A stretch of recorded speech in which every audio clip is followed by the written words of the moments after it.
Olá, Ana, tudo bem? Você me ouve bem? Sim, muito bem. Bom, queria agradecer, pedir desculpa qualquer falha técnica aqui da internet. Eu estou no Maranhão, a internet aqui não é 100%, mas a gente vai tentando sobreviver. Agradecer a Aline, agradecer a Ana Beatriz pelo convite. Parabéns, né? Parabenizar a Escola de Enfermagem Ana Nery pelo primeiro seminário internacional do Grupo de Pesquisa Saúde Sexual e Reprodutiva, Violências de Gênero e suas interfaces contemporâneas. Eu acho que é um avanço quando a gente discute isso, que não é só isso, é muito, né? É isso tudo e mais um pouco. Tive a oportunidade de ver aqui algumas colegas. Trabalhei com Cecília, na Superintendência de Direitos da Mulher. Cecília esteve aqui dia desses, eu vi. Minha colega de faculdade, Dani Balbi, esteve aqui também da área de estudos culturais. Morgana também esteve aqui, né, doula da área de maternidades. Eu acho que é muito interessante, muito rico, né, muito vasto a gente poder se encontrar nessa mesa tão ampla. E isso mostra, uma das palestrantes também que passou por aqui disse isso, eu vou repetir só, mostra a importância dos estudos de gênero não serem mais, na verdade, temas transversais. Talvez tenha sido Edna que falou isso. Né? Não me parece que são temas transversais, são temas importantes, fundamentais, primordiais. Né? Não é mais possível que a gente trate as questões de gênero como questões paralelas, né? São questões fundamentais que fundam, que falam muito da sociedade que a gente está inserida.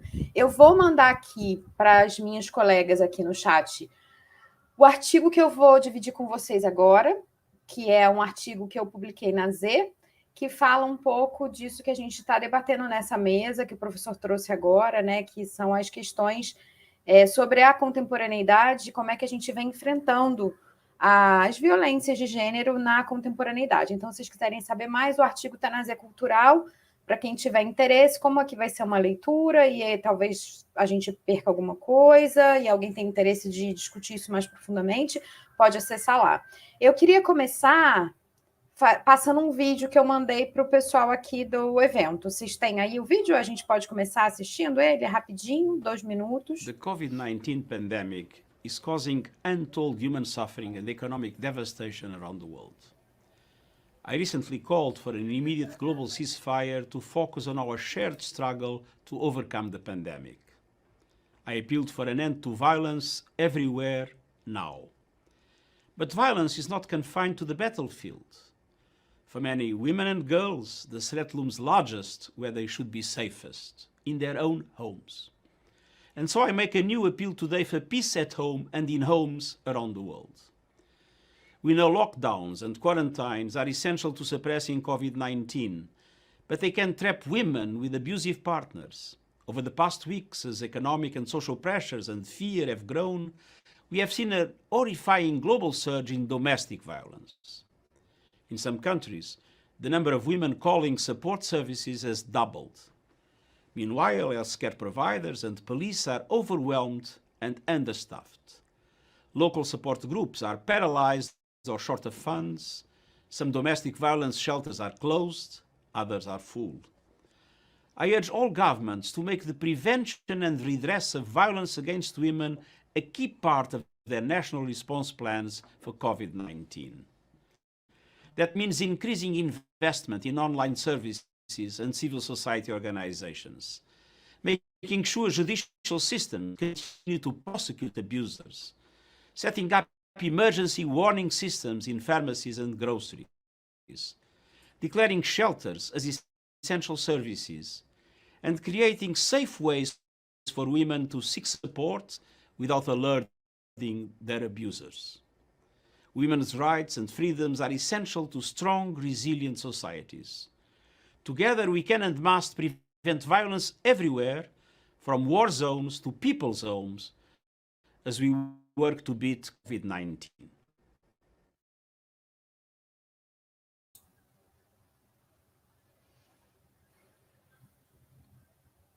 Bom, vamos lá. Vocês estão me ouvindo? Tudo bem aí? Se não estiver tudo bem, se acontecer alguma coisa, eu vou pedir para alguém escrever aqui no chat, tá? Que aí fica mais fácil. Então, vamos lá. Eu vou dividir essa minha fala em 3 momentos. O primeiro eu vou chamar de contexto. Quem acessar o texto lá vai depois entender o que é. Então, segundo a Organização Mundial de Saúde, uma pandemia é uma disseminação mundial de uma nova doença. O termo é utilizado como quando uma epidemia, um grande surto, afeta uma região, se espalha por diferentes continentes, com transmissão sustentada entre pessoas. Uma pandemia global foi anunciada em evento na sede da Organização das Nações Unidas em 2018. Antônio Guterres, secretário-geral da organização, afirmou que o mundo só vai se orgulhar de ser justo e igualitário quando as mulheres puderem viver livres do medo e da insegurança cotidiana. A pandemia da qual ele falava naquele momento era da violência de gênero. Ele também disse que a violência não é um fenômeno agudo, que ocorre em intervalos de tempo restrito, mas um problema crônico, de caráter histórico e estrutural. Em março de 2020, a OMS declarou a doença provocada pelo novo coronavírus, a Covid-19, como uma pandemia. A decisão foi anunciada pelo chefe da agência, o Tedros, em Genebra. Ele confirmou que milhares de pessoas estão lutando pela vida, em hospitais, e apresentou a profunda preocupação com níveis alarmantes do contágio. Tedros explicou que a palavra pandemia não é usada de forma fácil ou sem cuidado. Em entrevista, disse que o termo, se for usado erroneamente, pode causar medo e desistência de lutar contra o vírus, levando a sofrimentos e mortes desnecessárias. Se detectarem, testarem, tratarem, isolarem, acompanharem os casos e mobilizarem as pessoas para a resposta, os países com poucos casos podem prevenir os focos da doença. Mesmo os países com grandes focos e transmissão em larga escala podem inverter a situação, diz a OMS. Vários países já mostraram que o vírus pode ser reprimido e controlado. Ele disse ainda que os governos de todo o mundo devem preparar seus hospitais, proteger e treinar seus profissionais de saúde. Afirmou também que todos os países devem conseguir um equilíbrio entre proteger a saúde e minimizar a interrupção econômica e social e proteger os direitos humanos. O descontrole e disseminação de doenças faz parte da história da humanidade. A definição de pandemia não inclui nada sobre o tipo de doença que se espalhou, sua severidade ou a quantidade de pessoas adoecidas. É um conceito estritamente geográfico, que trata da abrangência de uma patologia que está espalhada pelo mundo ou parte dele. As pessoas convivem com os agentes que causam doenças infecciosas durante toda a vida, por meio de contato com ambientes, com animais, com lixo ou com água contaminada. Ao longo do tempo, atividades como viagens, comércios, guerras, invasões contribuíram para propagar doenças. A severidade das pandemias variou na história, dependendo da época e do local em que ocorreram. A letalidade da peste bubônica no século XIX e da gripe espanhola em 1918 é comparável das grandes guerras. O controle da pandemia de Covid-19, estabelecido pela OMS, passa pelo isolamento social ou quarentena, dependendo da situação, uma vez que ainda não existe nem remédio naquele momento, nem vacina para a nova doença. A gente está aqui em 2020. Países que estão seguindo este protocolo, segundo o secretário-geral da ONU, têm convivido com 2 condições pandêmicas. Uma tem a capacidade de aterrorizar todos os seres humanos, mas a outra, a violência de gênero, só atinge a população que não se encaixa no paradigma da universalidade, qual seja masculino e heteronormativo. Segundo Simone de Beauvoir, o homem representa um termo positivo e um neutro, a ponto de dizermos os homens para designar todos os seres humanos. Sendo assim, completa a autora, a fêmea é o inessencial perante o essencial. O homem é o sujeito, o absoluto, e ela, o outro. Segundo Guterres, a violência contra as mulheres e as meninas, em todas as suas formas, é a manifestação de uma profunda falta de respeito, fracasso dos homens ou da humanidade, em reconhecer a igualdade e a dignidade inerentes às mulheres. A violência contra as mulheres está ligada a questões mais amplas de poder e controle nas nossas sociedades. Ele completa dizendo que vivemos em um mundo dominado por homens, não mais a humanidade. E mantidas as condições de desigualdade de gênero, as mulheres e outras minorias se tornam mais vulneráveis à violência. Parece que Guterres, nessa afirmação, em um mundo dominado por homens, concorda com o exposto por Simone de Beauvoir em 1950, 49, para ser mais preciso. Por ocasião do isolamento social, tá tudo certo aí, né, gente? Tá, né? Tá. Por ocasião do isolamento social, os casos de violência contra as mulheres ficaram mais visíveis. o diretor da OMS solicitou que todos os países considerem os serviços de combate à violência doméstica como essenciais. Portanto, precisam manter-se em funcionamento durante a pandemia. Ele lembrou também que a subnotificação dos casos de violência já era um problema fora do contexto pandêmico, quer dizer, da pandemia 2, reforçando sua fala em 2018, quando utiliza o termo pandemia para tratar a violência de gênero. Para a diretora executiva adjunta da ONU, Mulheres, um dos empecilhos às notificações seria o medo gerado pela denúncia, que pode expor as mulheres a risco de morte. No Brasil, atualmente, a equação que tenta diminuir a violência doméstica e as mortes de mulheres provocadas por questões de gênero gerou 2 leis específicas. Uma é a Lei Maria da Penha, né, que é reconhecida como referência internacional no enfrentamento à violência. E, na sequência, a Lei do Feminicídio, que é a 13.104 de 2015. O conceito ganhou destaque entre as ativistas, pesquisadoras, organismos internacionais e, mais recentemente, tem sido incorporado às legislações de diversos países da América Latina. Segundo a antropóloga Débora Diniz, o feminicídio pode ser entendido de 2 formas, como um novo tipo penal, ou seja, aquilo que está registrado na lei brasileira como uma qualificadora do crime de homicídio, ou ainda, em sentido mais amplo, como uma palavra nova mesmo, criada para falar das terríveis condições em que mulheres sofrem violência ao ponto de morrerem. Na Itália, no início da pandemia, o enfermeiro matou a namorada com a justificativa de que ela havia contaminado a ele, né, com o novo vírus. Uma notícia que rodou o mundo denunciando não somente o medo do vírus, mas a banalização da vida das mulheres, que não era novo aqui no Brasil. Né? Um caso que explicita uma cultura de violência que atinge países no mundo inteiro. Aqui no Brasil, cabe a gente lembrar que a gente ocupa o 5º lugar no ranking mundial da violência contra a mulher, ficando atrás de países como El Salvador, Colômbia, Guatemala e a Rússia, que chama atenção agora na situação da guerra, segundo o mapa da violência dos últimos anos. Com cerca de uma mulher assassinada a cada 2 horas, número que certamente camufla uma realidade que, segundo a própria Organização Mundial de Saúde, diz que é dentro de uma lógica de subnotificação. Então, essa realidade também é uma realidade mentirosa, né? Porque ela é subnotificada. É a que a gente tem, é a que a gente trabalha, mas ela não é verdadeira.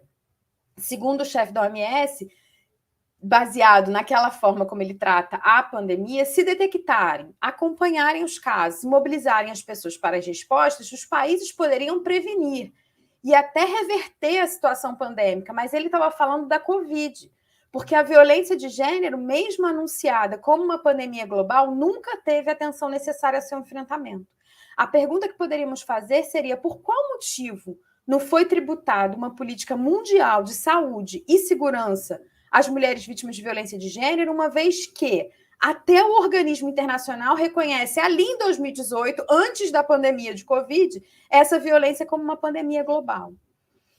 Bom, o que me chama especial atenção nesse caso é que, para o enfrentamento da pandemia declarada pela ONU antes da pandemia do coronavírus, a da violência contra a mulher, as providências tomadas pelo Brasil e pelo mundo não têm se demonstrado suficientes para modificar as condições de medo e ameaça sob a qual vivem as mulheres em situação de vulnerabilidade.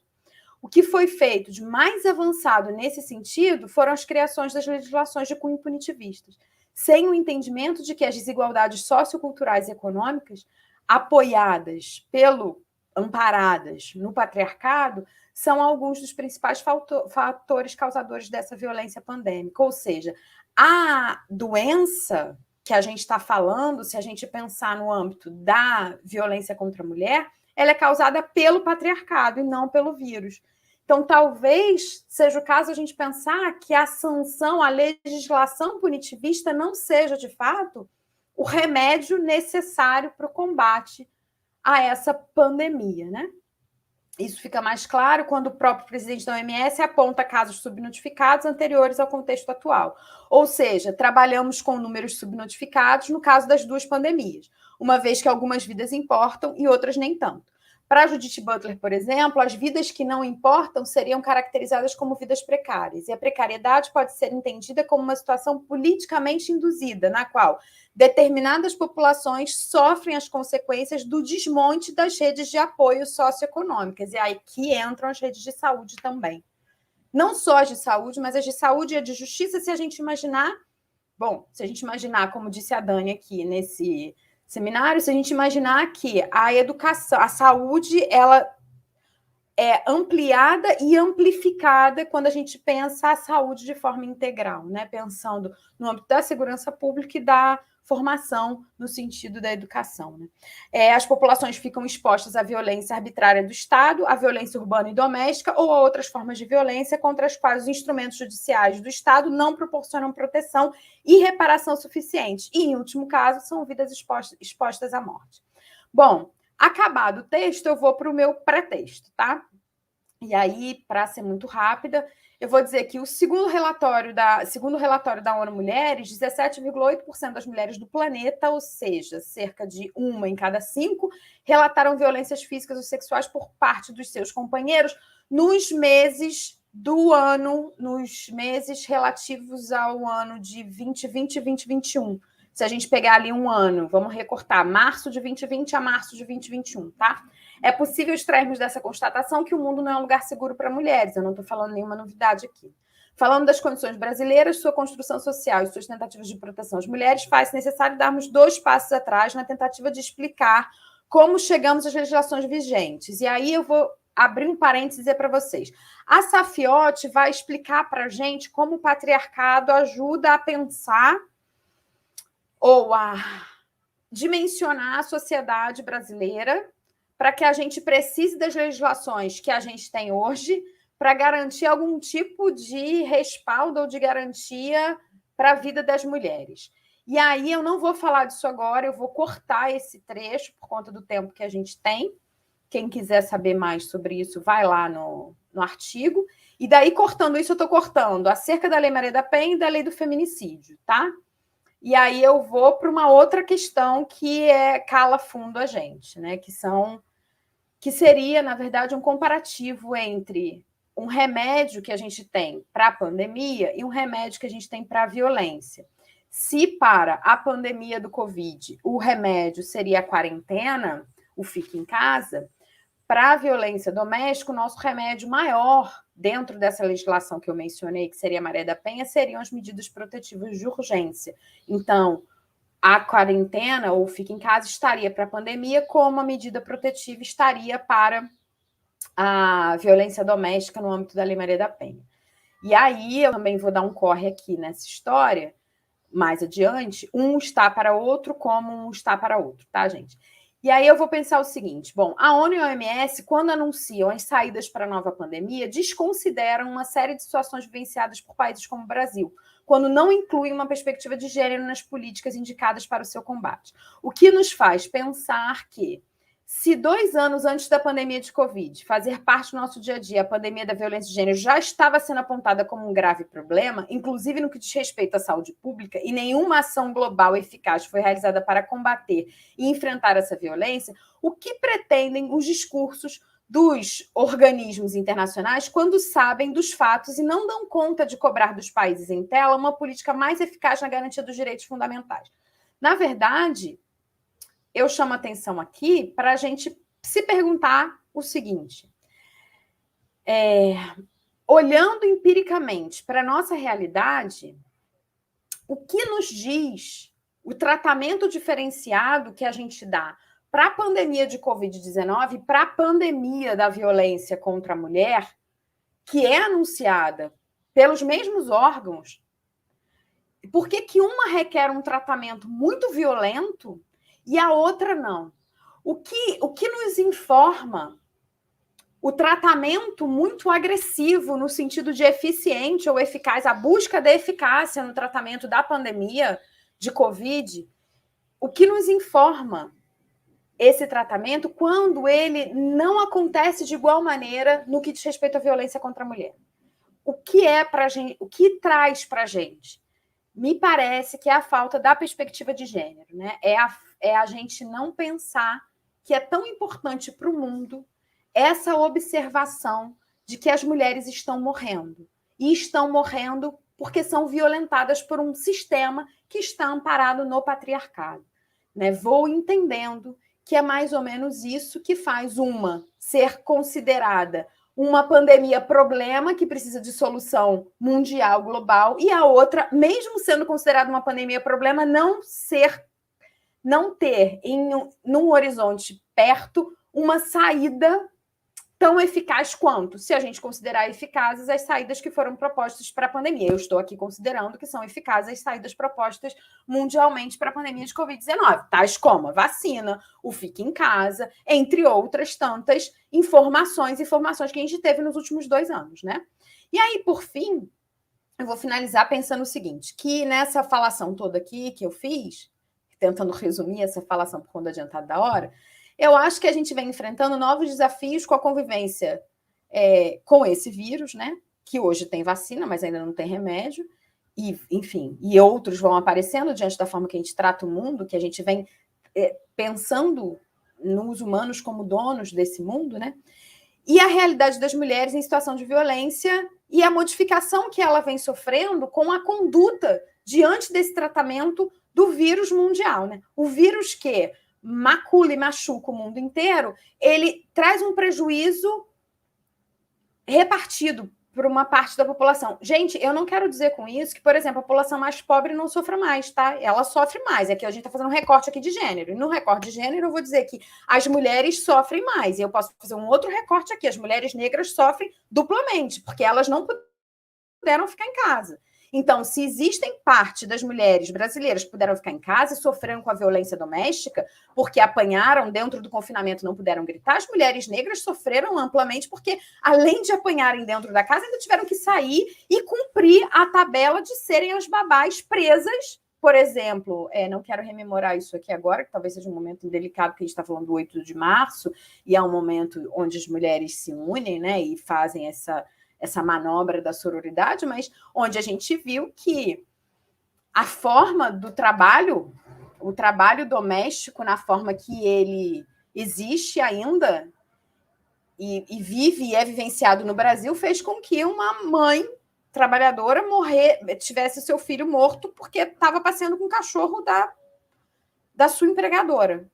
Né? Então, são problemas que a pandemia alargou, né? Ela mostrou para a gente a olhos nus. Eles já existiram, eles só ficaram muito grandes. Eu estou só fazendo um pequeno recorte para a gente dizer a violência contra a mulher, ela se amplificou na pandemia porque o remédio para a pandemia de Covid, que foi o Fique em Casa, na verdade, foi um grande prejuízo para as mulheres que sofrem violência e para as que não sofriam, que passaram a sofrer. Porque o Fique em Casa para a humanidade foi, na verdade, um prejuízo para as mulheres que disseram: agora eu fico com o meu inimigo, eu não posso sair daqui para nada, eu não tenho delegacia para me salvar, eu não tenho serviço de saúde para pedir ajuda, eu não tenho a minha vizinha, eu não posso sair daqui. Parte delas, a outra parte teve que sair e ainda foi, ainda passou por situação de conflito fora dessa zona de conflito interno. O mundo não é um lugar seguro e a casa é um lugar menos seguro ainda, né? Então, assim, para ir concluindo aqui, essa constatação vem dos dados liberados pelo Instituto de Segurança Pública, com o melhor remédio para a prevenção da pandemia, que abate sobre toda a população mundial o isolamento, ao impor que as pessoas fiquem o maior tempo possível dentro das suas casas, não foi levado em consideração que este podia ser um veneno para a pandemia anterior, a violência contra a mulher. Em 2019, Estado do Rio de Janeiro, 59,3% das mulheres vítimas de violência doméstica e familiar sofreram crimes dentro de suas residências. No Brasil, isso aumentou 12% em 2020. No Brasil, em se tratando de acesso à justiça, em especial para a produção para a população menos abastada, recorremos a Alves quando ele diz que aproximar as classes mais pobres da justiça não acontecerá necessariamente através da criação de legislações ou algum tipo de democratização superficial da justiça. Enquanto os poderes executivos e legislativos não fizerem um esforço máximo na implementação de medidas efetivas no âmbito da educação, da saúde, da segurança pública, do saneamento básico, não há nada capaz de tornar efetiva a norma constitucional que obriga o poder público a prestar assistência jurídica integral e gratuita aos necessitados. É fato que interpretar dados em um cenário sem precedentes requer cautela. Em se tratando de países como o Brasil, o isolamento social não é uma realidade absoluta, muito pelo contrário. A adesão à quarentena não foi linear e não acontece durante todo o tempo, ou seja, é possível que registros de crime nas delegacias tenham sido afetados neste período, por motivos diversos, desde o receio da vítima de se expor a uma situação de contágio ao vírus, bem como a impossibilidade de sair de casa, já que o agressor está lá a todo momento, dividindo o mesmo espaço. Sendo assim, a avaliação da OMS sobre a subnotificação se torna ainda mais preocupante. Se os números da violência contra a mulher eram tão alarmantes em 2018, a ponto de serem considerados uma pandemia global pela ONU, qual será o resultado da falta de políticas públicas que levem em consideração as questões de gênero, sem discursos que supostamente pretendam ser garantidores de direitos universais? Enquanto o movimento de mulheres no Brasil concentrar seus esforços para a aprovação de mais leis que tentam garantir mais direitos ou atribuam ao Estado maior papel punitivo em casos de violência, surgirão novos problemas relativos à implementação de direitos já sancionados. Dentro do panorama político brasileiro, a demanda por soluções judicializantes está relacionada diretamente à inoperância de políticas públicas, que deveriam convergir para uma redução das desigualdades e injustiças, mas que, na prática, não conseguem dar conta deste efeito. Atualmente, sofremos com o aprofundamento do neoliberalismo, que não mede esforços para colocar em prática suas reformas estruturais, que retiram direitos já consagrados, trabalhista, previdência, entre outros. Não temos investimentos de recursos públicos, ou seja, a gente está falando de procura e serviço público, não existe, né? É um desmonte radical dos espaços que faziam parte, por exemplo, do Pacto Nacional de Enfrentamento à Violência. A gente não tem onde mandar procurar. Campanha educativa que já não existe mais. Então, a gente está falando de um avanço, na verdade, de um posicionamento religioso e de uma organização religiosa das pessoas em detrimento de uma organização do Estado brasileiro, de uma ação do Estado brasileiro, né? Por fim, levando em consideração as políticas internacionais dirigidas pelos órgãos ora já mencionados, em que pese os problemas de gênero ultrapassem as fronteiras nacionais, não é difícil entendermos que a pandemia da Covid, causada por um vírus, e a violência contra as mulheres têm uma íntima ligação. Acredito que a dominação da natureza, dos corpos das mulheres e de todos os seres viventes para manter funcionando o modo de produção vigente, dominante, excludente e opressor, que funciona para a obtenção do lucro máximo com gasto mínimo, está amparado na ideologia patriarcal, misógina, machista e racista. Já estava instaurado e gerando esses diversos problemas que hoje ganham as manchetes dos jornais, as redes e a preocupação de alguns, antes de podermos nomear a epidemia que dá o tom de horror das nossas vidas na atualidade. Ou seja, antes do Covid estar aqui, a gente já estava aqui sofrendo com a violência de gênero. É isso. Obrigada.